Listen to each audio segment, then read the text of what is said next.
Hello everyone, welcome to the first video on the Bible Catholic channel here on YouTube.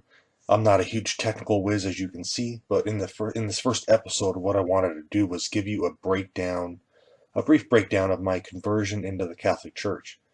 See, I was a Protestant seminarian. I went to Liberty University. I have a master's degree in divinity with an emphasis in church history.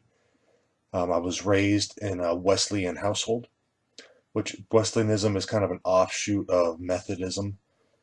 Um, you know, Came to Christ at the age of 13, was baptized. I sincerely believe something great happened that day that set me on the course of where I am today. And while I was really active in the church, in the youth group. I was youth group president, helped with all these events, evangelism, different things of that nature. And when I joined the Army when I was 18, and I became a chaplain assistant. And I became a chaplain assistant because I wanted to serve God. I wanted to help the soldiers out there. And one of the jobs as a chaplain assistant is that you have to help all religious faiths. It doesn't matter if you agree with them or not. So I helped not only Protestants, I helped Catholics, I helped, Muslims, I even helped some Wiccans. The whole gamut. I helped them all. And my first real exposure to Catholicism was a mass I was working one day in Hunter Army Airfield, Georgia. So I'm working this mass. I'm up in the mezzanine working the sound system, and I'm observing what's going on. And I see people coming in. They're praying, etc. I believed all the stereotypes. That Catholics don't read the Bible, they don't read Scripture, etc. Well, the mass started. Of course, there was, as Catholics know now, there was the entrance hymn, and then I heard the Old Testament, a reading from the New Testament, of course, the Psalm right before that second reading, and then the Gospel being read. It was a lot of Scripture, more than I was used to in the Protestant services that I was going to. The ones I was going to, they may have 3, 4 verses, and then there'd be a sermon about them. This was a lot of Scripture for me, and I really enjoyed it. And then what really shocked me was the homily, or what some would know as the sermon. Homilies are a little bit shorter than sermons. Some sermons can go 45 minutes to an hour. Homilies can range from, 10, 15, 20 minutes. This one was right around 20 minutes. And it was a great exposition on that day's gospel, which was from the Gospel of Mark, and it blew me away. And so that kind of set a course for me as well, saying, okay, the Catholics really do read the Bible.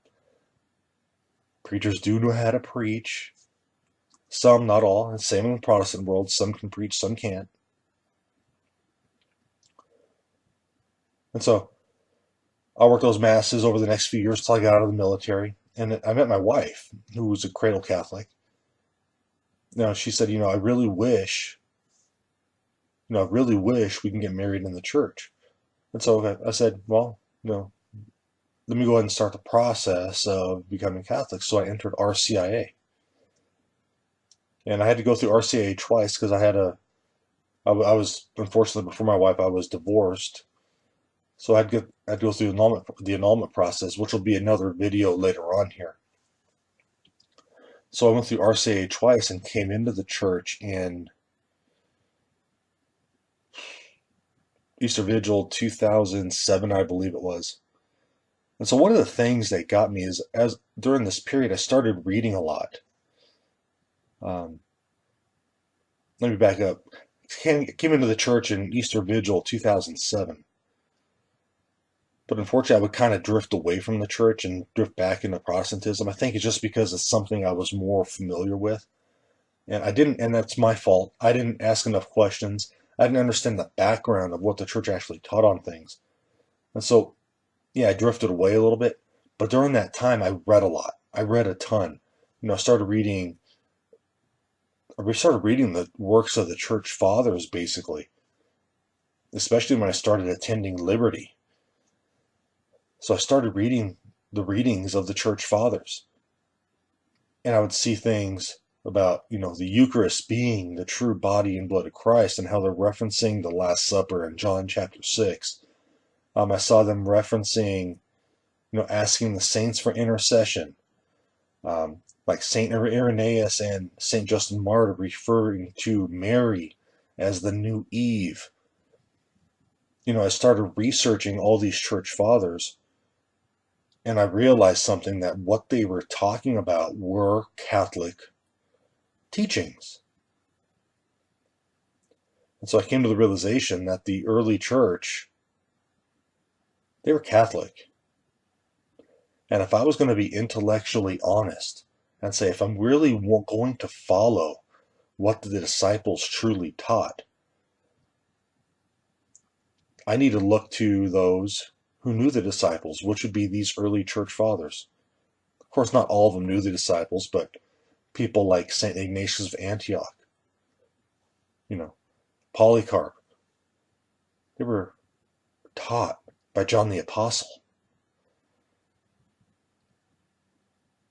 And St. Ignatius of Antioch spoke specifically about the authority of the bishop, the real body and blood of Christ being in the Eucharist, etc., all these things.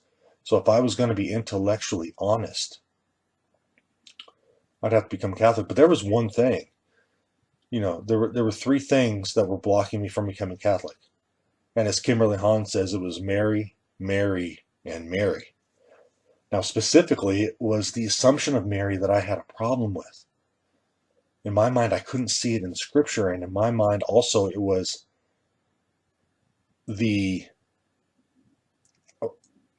my mind at the time, it was an invention of the church.